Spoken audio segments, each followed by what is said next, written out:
అందరికీ నమస్కారం అండి. మనం కొన్ని నీతి కథల్లో అయితే మనకు ఉపయోగపడే చిన్నపిల్లలకి ఉపయోగపడే నీతి కథలు అయితే అందులో ఒక కథ అయితే ఈరోజు తెలుసుకుంటామండి. ఒక అడవిలో ఒక నది పక్కన ఒక చిలుక ఒక కాకి చాలా స్నేహంగా ఉండేవండి. కాకి అయితే చాలా బద్ధకస్తురాలు, కానీ చిలుకనే ఎక్కువగా బాగా టాలెంట్గా బాగా హుషారుగా ఉంటుంది. ఒకరోజు రెండిటికి బాగా ఆకలి వేస్తుంది.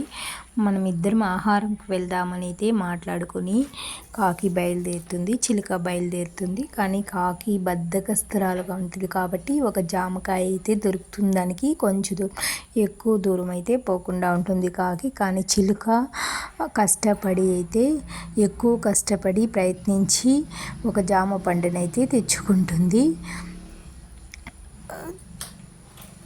తెచ్చుకుని చిలుక తింటామనే గుందికి కాకికైతే ఆ జామ పిండి మీద కన్ను పడుతుంది.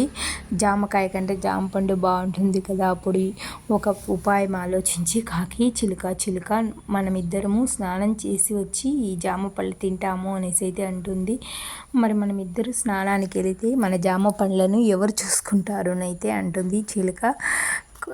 నువ్వు ఫస్ట్ స్నానానికి వెళ్ళిరా, నేను నీ జామ పండుని చూసుకుంటాను అని అంటుంది. సరే అని అయితే చిలుక ఇచ్చి జామ పండుని కాకి దగ్గరికి ఇచ్చి తను స్నానానికి అయితే వెళ్తుంది.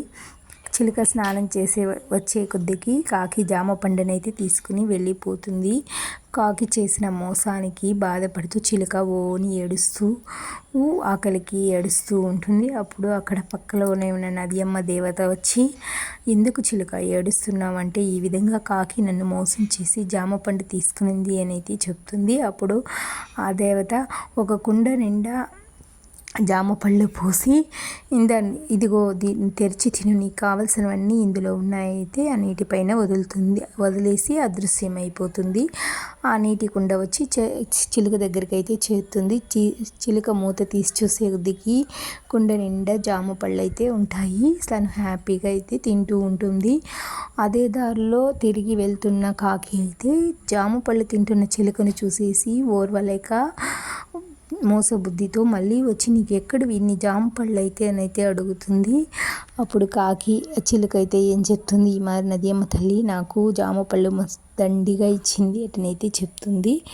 అప్పుడు కాకి కూడా ఎలాగైనా మనం కూడా నదియమ్మ తల్లి దగ్గర నుండి జామ పళ్ళు మస్తుగా తీసుకోవాలని, కష్టపడకుండానే తినాలనేసి అయితే ప్లాన్ చేసి ఒకరోజు చిలుక లేనప్పుడు చూసి కాకి కూడా కూర్చొని ఓని ఏడుస్తూ ఉంటుంది అక్కడ నది దగ్గర అయితే. అప్పుడు నదియమ్మ తల్లి ప్రత్యక్షమయ్యి, ఎందుకు కాకి ఏడుస్తున్నావు, ఏం కావాలి నీకు అని అయితే అడుగుతుంది.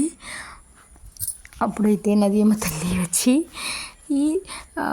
నాకు జామ పళ్ళు నన్ను చిలుక ఏమార్చి ఎత్తును పూసింది అటనైతే కాకి చెప్తుంది. సరే ఈ కుండ నిండా ఉండయి తీసుకో అని చెప్పేసి అయితే మూత పెట్టి నదియమ్మ తల్లి కాకి ఇచ్చి అదృశ్యమైపోతుంది. తీసి చూసేది కట్ట కాకిని తరుముతుంది. ఈ కథలో నీతి అయితే ఒకరిని మోసం